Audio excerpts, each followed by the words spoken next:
experience tells me that real politics, the politics that makes a difference to the way in which people live, is not a matter of carefully contrived soundbites, but of the accumulation of relatively small, sometimes technical changes. They say the devil is in the detail. Well, there are angels in there too. We have had our disappointments in government. We've had to take what Dolly Parton calls hurting decisions. And that's a big statement. But these have been greatly outweighed by what we've been able to achieve over the last 11 months. Sometimes when we're on radio or TV and we start to list our achievements, the interviewer says, "Stop, we know what you've achieved."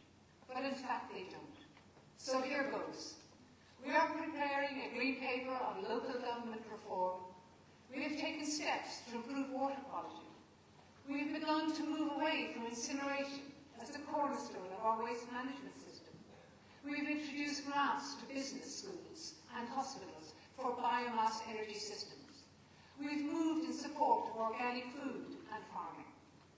These then are just some of the ways in which we are weaving green threads into the fabric of our nation's government, and there is more to come. We are making the vision work. Our project, the project of our party, is a radical one. Our ambitions go far beyond what we can achieve in the present government. But the steps we have taken in less than a year are not just important for their own sakes, but because they are showing in the clearest possible way that we in the Green Party now occupy our rightful place, not just in the council chambers across Ireland, not just in Leinster House, but as a new reality embedded with the machinery of government.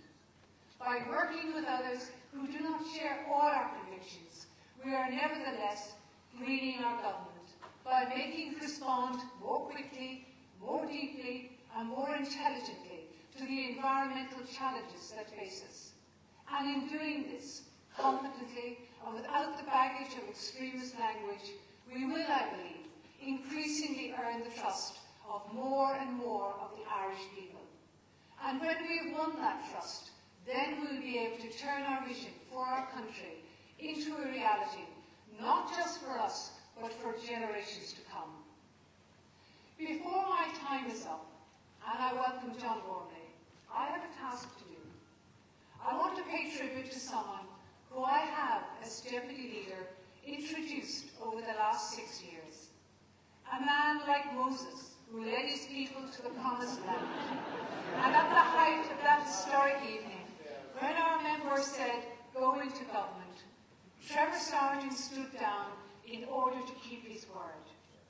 I want to pay tribute to a brave, hard-working, honest politician who defies the cruelest insult at the door.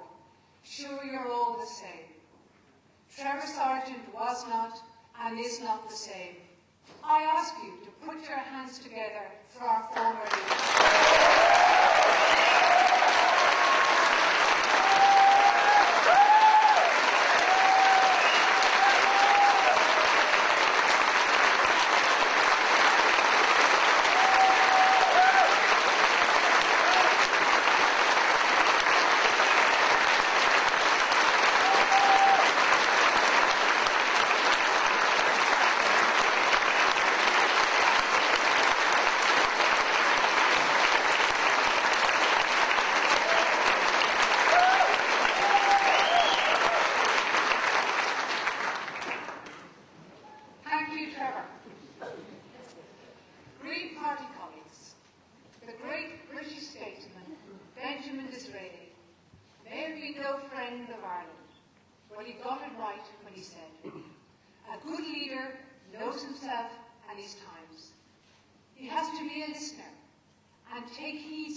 These are stirring times for a Green Party leader.